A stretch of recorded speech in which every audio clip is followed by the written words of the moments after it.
Fala pessoal, como prometido, estou trazendo aí para vocês a primeira aula aqui do perfil, né? Com o intuito de alguma forma auxiliar vocês na manutenção da caixinha de ferramentas intelectuais de vocês, né? Caixinha de ferramenta intelectual, é aquela caixinha de ferramenta que você guarda conhecimentos importantes, né? Para o dia a dia e para a vida. Para quem não sabe, eu sou enfermeiro, meu nome é Sullivan e a primeira aula hoje a gente vai falar sobre hipertensão arterial sistêmica e crises hipertensivas. Tá?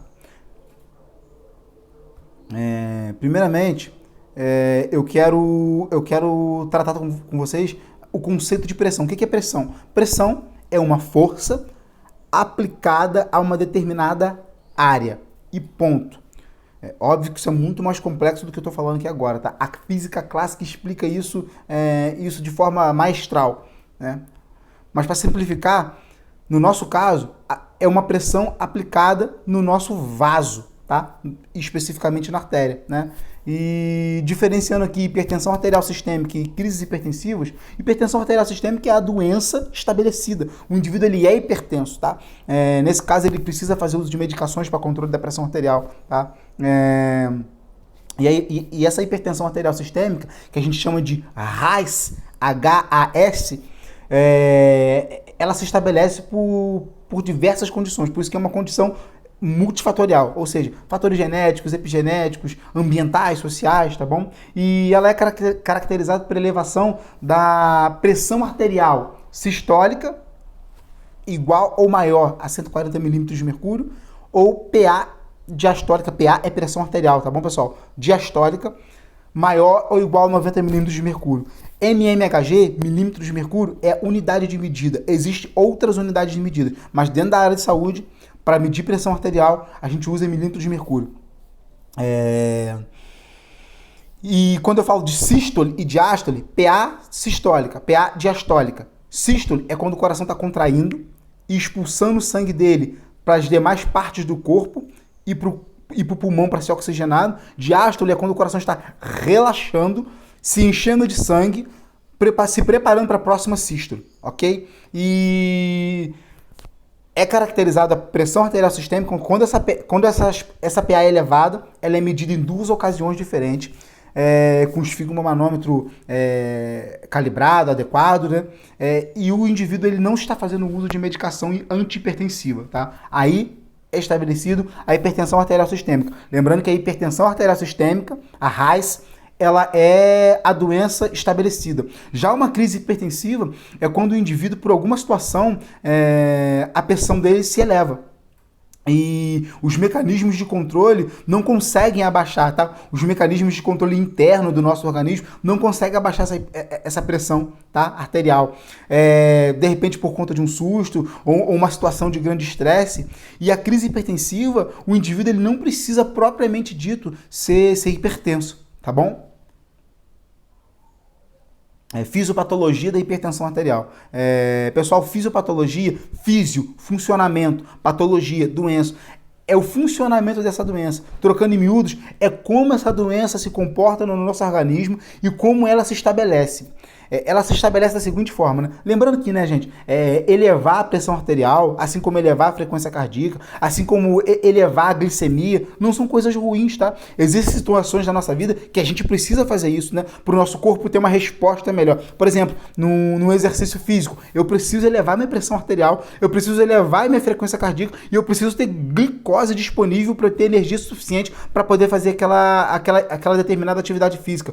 O grande problema é quando os mecanismos de controle, né, dessas variáveis não funcionam mais da forma adequada. No nosso caso aqui da pressão arterial, os mecanismos não conseguem mais descer essa pressão e essa pressão ela se mantém sempre elevada. Aí a gente estabelece a hipertensão arterial sistêmica, né?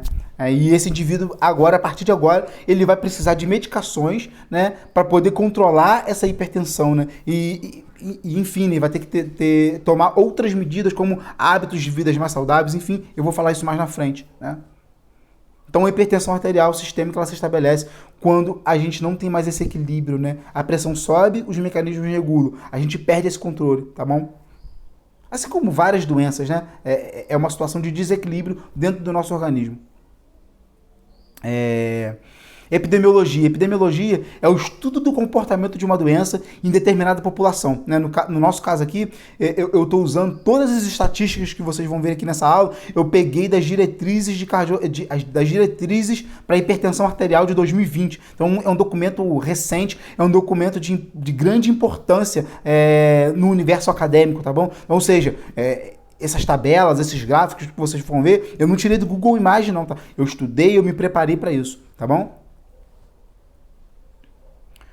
E no direto ao ponto, justificando essa aula, por que eu resolvi começar por falar de hipertensão arterial sistêmica e crise hipertensiva? Gente, mais de 32% da população brasileira são considerados hipertensos, com pressão arterial sistólica maior do que 140 e pressão arterial diastólica maior ou igual a 90 e fazendo uso de medicações. Tá bom? Então, assim, é grave, tá bom? E vocês vão ver que a hipertensão arterial sistêmica, ela pode desenvolver diversas comorbidades. Comorbidades são doenças associadas a uma patologia em questão, tá bom? E pior, esse gráfico também eu tirei das diretrizes, tá, pessoal? Ao longo do tempo, ao passar dos anos, conforme a pessoa vai envelhecendo, aumenta a probabilidade, aumenta a prevalência dessa doença na população, tá? E isso por quê? Porque os vasos, tá? A artéria desse indivíduo, elas mudam ao longo do tempo. Tá bom? E eu vou destacar duas coisas aqui, né? Aqui vocês estão vendo na frente de vocês uma artéria jovem, de um jovem, e uma artéria de um idoso. A primeira coisa... Peraí. A primeira coisa, eu quero que vocês vejam aqui o lúmen dessas artérias. Ele diminui, tá? O lúmen da artéria do jovem, ele é maior, né? O lúmen da artéria do idoso é menor. E isso favorece a pressão arterial manter sempre elevada. Pensa comigo, na mangueira aí do seu jardim. Quando você quer esguichar a água mais para frente, você faz o quê? Bota o dedo na frente da mangueira para diminuir a luz ali da mangueira e a água sai com mais pressão. O mesmo princípio pode ser aplicado dentro dos vasos. Uma outra coisa, enrijecimento da artéria do idoso, ou seja, ela perde essa capacidade de ser elástica, ou seja, aumenta a pressão, ela não consegue mais ter essa elasticidade, então a pressão ela se mantém ali, né? Perde mais um mecanismo de controle. Então assim, em suma, a artéria do jovem tem um lúmen maior e é mais flexível, a artéria do idoso tem um lúmen menor e é mais rígida, tá bom? Isso a grosso modo, tá, pessoal? Isso bem a grosso modo, tá?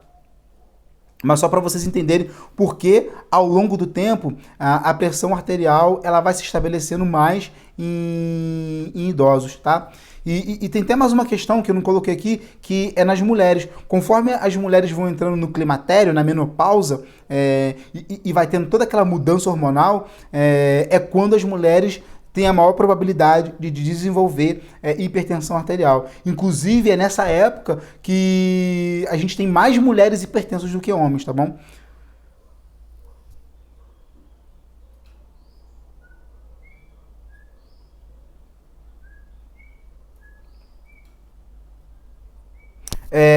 Isso é importante, sinais e sintomas, né? Como eu faço para reconhecer uma hipertensão arterial sistêmica e uma crise hipertensiva?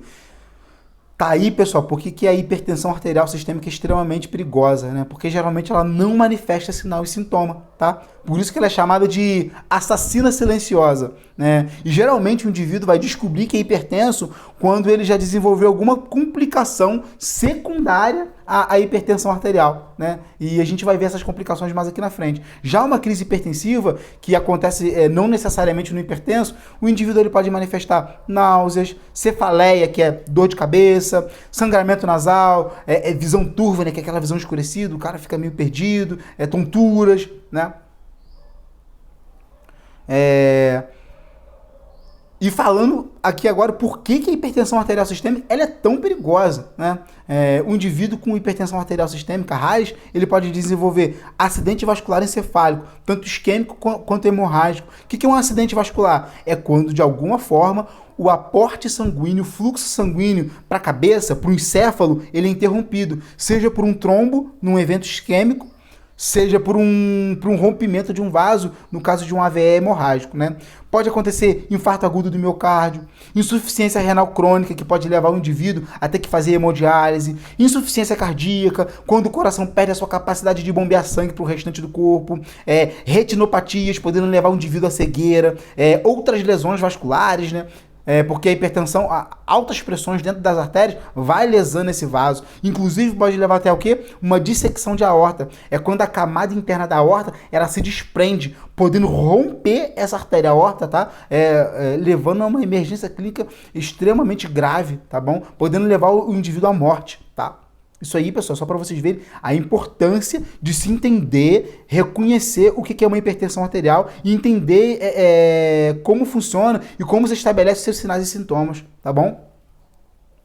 Esse gráfico aqui, ele fala do percentual de óbitos por hipertensão arterial e por doenças relacionadas à hipertensão arterial. Também tirei das diretrizes de 2020. Vocês veem que 10% da população morre, né? 10% dos hipertensos morre por hipertensão arterial. Mas a gente tem aqui acidente vascular encefálico, infarto agudo do miocárdio, insuficiência renal crônica. Gente, 22% das pessoas morrem que têm um acidente vascular encefálico, morrem. 39% das pessoas que têm infarto agudo do miocárdio morrem. 29% das pessoas que desenvolvem insuficiência renal crônica morrem. E lembrando que todas essas doenças, acidente vascular encefálico, infarto agudo do miocárdio, insuficiência renal crônica, que eu falei no slide anterior, estão associados à hipertensão arterial. De uma forma ou de outra, a hipertensão arterial leva o indivíduo à morte, né? Então, pensa só comigo, é de extrema importância reconhecer esses sinais e sintomas de maneira rápida, né? E tomar as medidas cabíveis, né? Pensa só, você está aí numa atividade mateira, numa atividade outdoor, ou no hike, ou no trek, enfim, né? E um indivíduo, um familiar seu, um amigo, apresenta um sinal e sintoma desse e você consegue reconhecer esse sinal de forma rápida, né? E tomar as medidas cabíveis, né? Você salvou a vida desse indivíduo, né? E não precisou de uma faca fixa cara, não precisou de um kit de APH gigantesco, entendeu? A única coisa que você tinha era o conhecimento necessário para reconhecer esse sinal e sintoma e tomar a medida necessária, né? Diagnóstico da pressão arterial. Eu já falei lá no início, né, que para diagnosticar a hipertensão arterial sistêmica, eu preciso aferir essa PA em 2 momentos distintos, em 2 momentos diferentes, né? O indivíduo não pode estar usando medicação hipertensiva, né? E assim, quando for aferir essa pressão, a gente precisa estar usando um esfigmomanômetro. O esfigmomanômetro, ele é o aparelho que mede a pressão arterial. Calibrado, o manguito, aquilo que vai no braço do indivíduo, tem que estar do tamanho adequado, não pode estar muito largo, também não pode estar muito apertado, tem que ser feito por um profissional gabaritado. Geralmente quem faz isso é um médico clínico ou um cardiologista, né?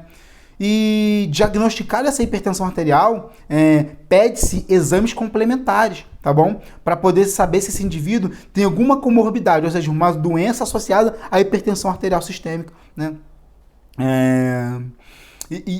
Eu botei esses exames aqui para vocês saberem, quando vocês forem numa consulta de rotina e eventualmente estarem diagnosticando uma hipertensão arterial, vocês saberem o que o médico tem que pedir para vocês, tá bom? Se faltar alguma coisa, vocês poderem cobrar ele, tá? Então o que a gente pede? Um hemograma completo, colesterol total, porque geralmente o indivíduo que tem hipertensão arterial, ele tem uma dislipidemia, né? Ele tem o colesterol dele todo desregulado, né? LDL, HDL, triglicerídeos. LDL e HDL também são tipos de colesterol. Triglicerídeos também mede taxa de gordura na corrente sanguínea.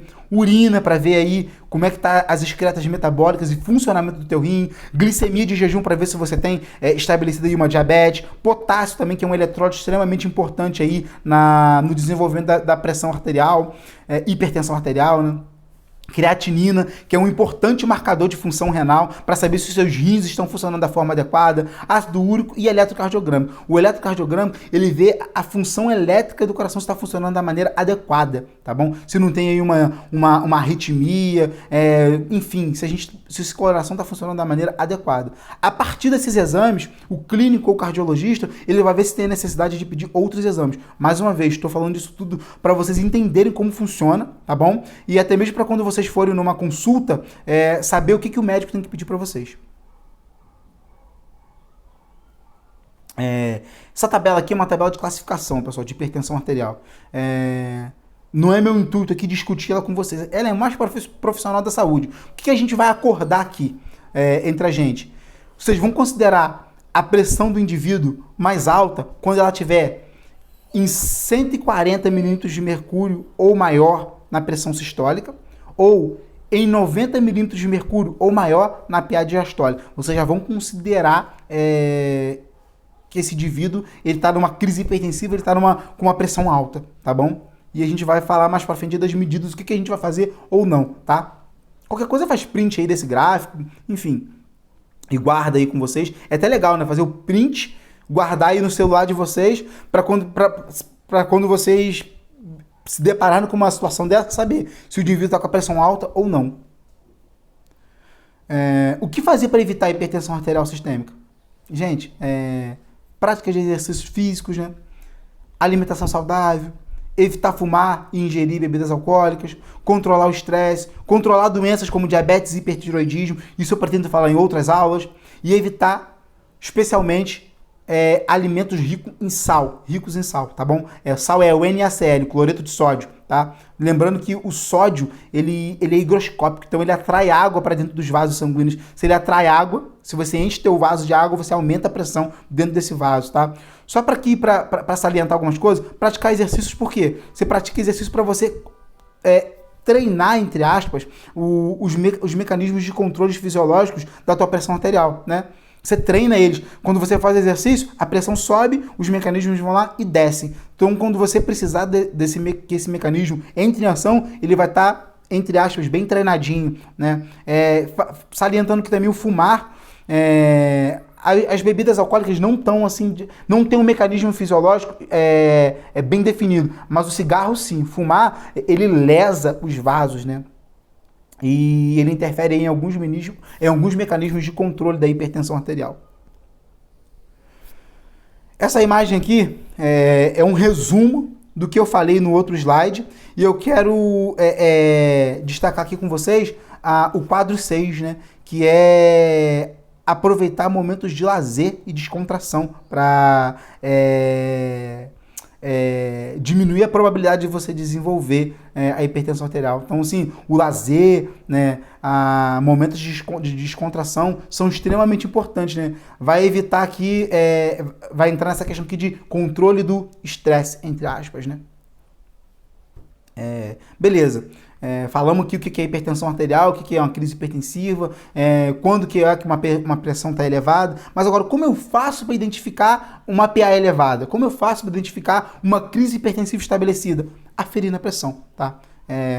E tem diversas formas de aferir a pressão. A forma que eu vou salientar aqui com vocês é o esfigmo digital. Tá bom? O esfigmomanômetro digital. Porque o analógico que a gente usa dentro de uma unidade hospitalar, apesar dele ter uma acurácia menor, ele precisa de um conhecimento técnico para ser operado, né? Então não é o nosso caso aqui. Uma coisa que eu quero destacar com vocês aqui, peraí,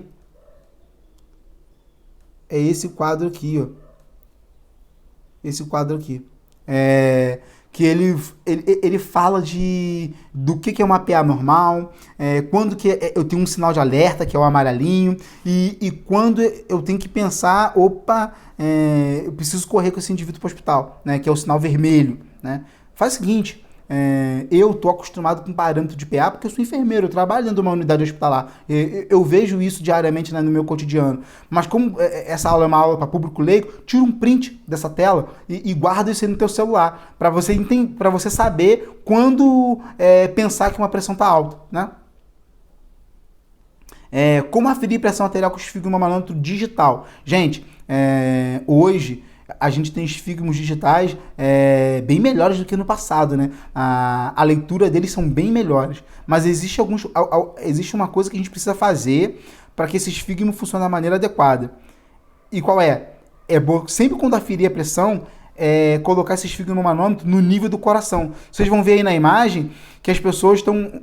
A imagem daqui de cima... A imagem daqui de cima e a imagem daqui de baixo... a imagem de cima, a pessoa está com o braço apoiado em cima de uma mesa, ou seja, botando o braço no nível do coração. E a imagem de baixo, com o esfígmo que fica no pulso, também está apoiado numa superfície, tá no nível do coração. Porque se esse esfígmo tiver alto demais, eu vou aferir minha pressão com o esfígmo aqui em cima, vai ter uma leitura errada. Se eu botar o braço lá embaixo, vai ter uma leitura errada. Isso é seguindo o princípio, né, o teorema de Stephen, que o teorema de Stephen ele nada mais explica do que o quê? 2 pontos em um mesmo líquido, em uma mesma altura, tem a mesma pressão, tá bom? Então é isso. Agora, pensando aí no povo do EDC, na galera que faz um bushcraft, uma atividade mateira, eu indico esse esfigmomanômetro de pulso, sabe? Esse de botar no pulso, porque ele é menorzinho, ele é mais fácil de carregar, né? Muito embora esses esfigmos digitais, às vezes eles não tenham uma leitura muito precisa, né? Mas ele já nos dá um parâmetro do que fazer, tá bom? Então, se eu aconselho, quando vocês forem comprar o de vocês, compre de uma marcazinha legal, né? Dá uma pesquisada, né? Qualquer dúvida, entre em contato aí pra gente poder ajudar vocês aí na escolha. Mas eu indico esse, do pulso, porque ele é mais fácil para carregar, tá bom? E esse aqui é o posicionamento normal do coração. Só para você saber o que quando eu falei, né, colocar o esfígmo no nível do coração, o coração, ele tá mais ou menos, só muito a grosso modo, no meio do tórax, tá bom? Então, botando aí o esfigmomanômetro, o manguito dele, né? O manguito, quando eu falo do manguito, é aquela parte que vai envolver o pulso ou aquela parte que vai envolver o braço. No nível do coração, então, botando no meio do tórax, vai estar no nível do coração, tá? Vai te dar uma leitura de PA mais satisfatória, tá bom? Uma leitura adequada. Identificando sinais de alerta. Então, vamos lá, pessoal. Identificando sinais de alerta. Isso é extremamente importante. Dor no peito, que se irradia para o braço esquerdo ou para a mandíbula, ou para a mandíbula.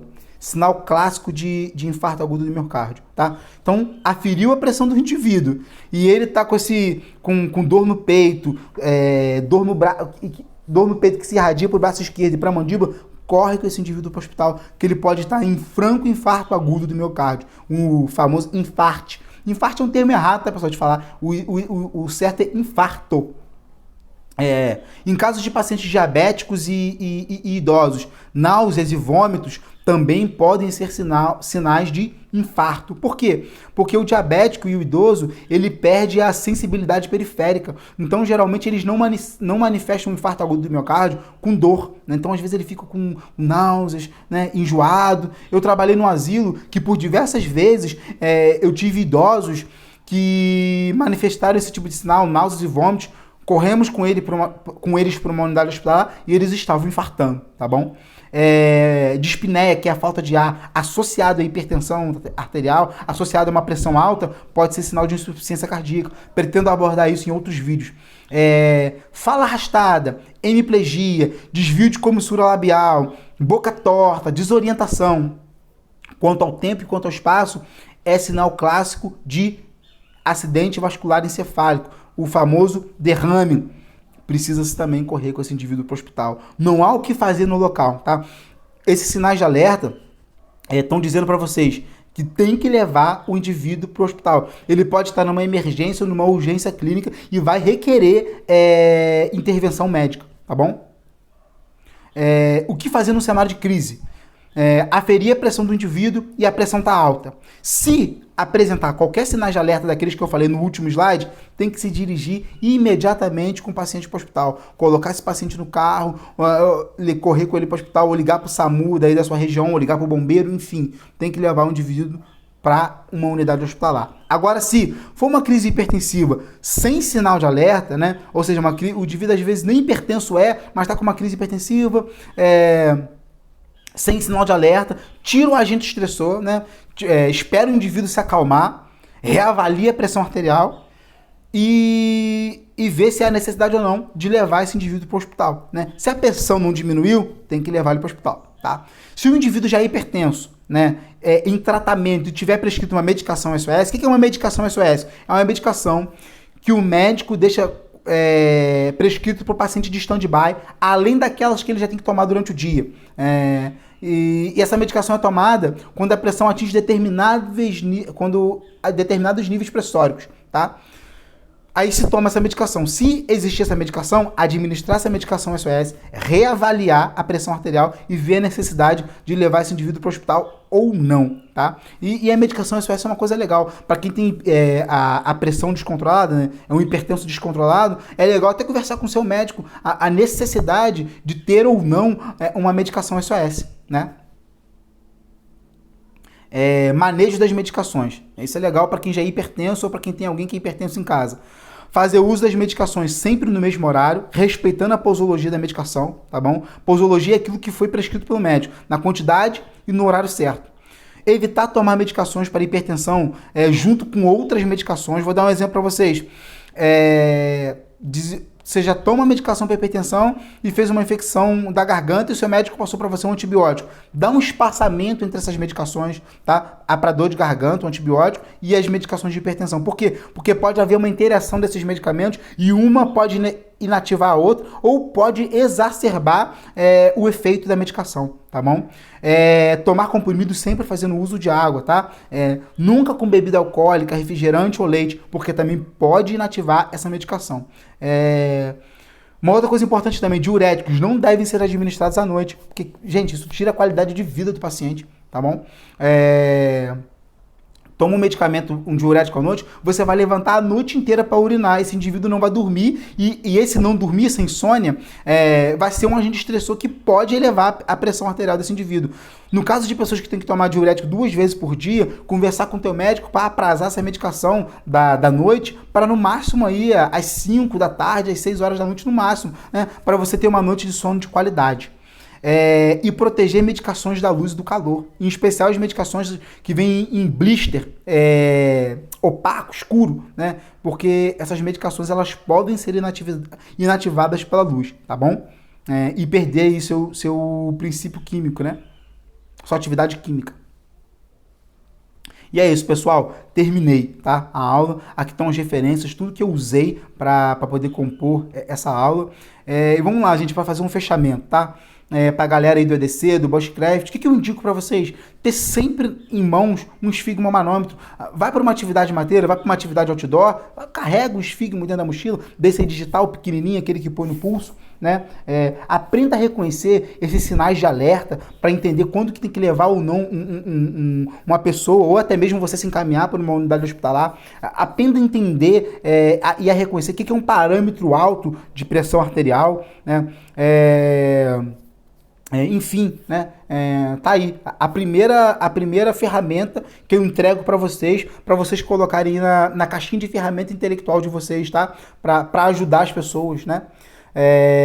Falamos então aí nessa aula de hipertensão arterial e crises hipertensivas. Espero que tenha sido útil, tá bom, para vocês. Qualquer dúvida, deixa aí na caixinha de comentários aí embaixo aí do vídeo, tá? Muito obrigado aos guerreiros e guerreiras que chegaram até aqui ao final, tá bom?